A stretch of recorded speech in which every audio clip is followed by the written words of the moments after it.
Tim, Dan? it's time for Tim and Dan's Rulebook. The book of rules. Tim and Dan. It's good to have Mike's back. He loves the rulebook, He doesn't loves he? it, He doesn't he? loves it. His little giggle.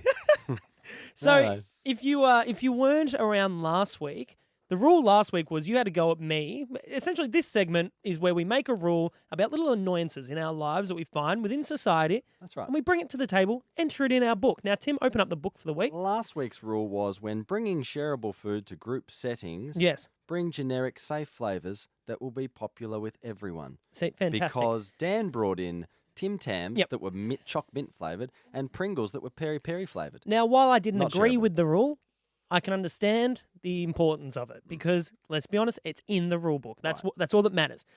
Now, the Well- rule. I'm opening up the rule book again, Dan.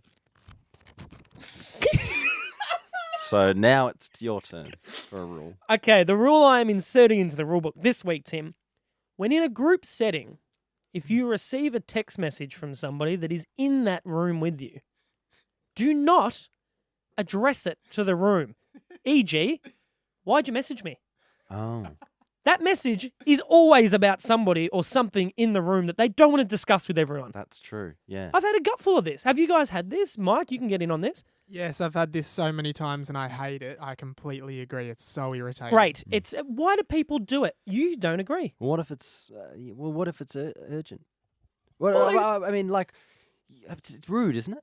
What's rude? If we're in this room and you were to text me now, Yeah, why shouldn't I let Mike know? because obviously it's something that might maybe hurt Mike's feelings. Or not that I would.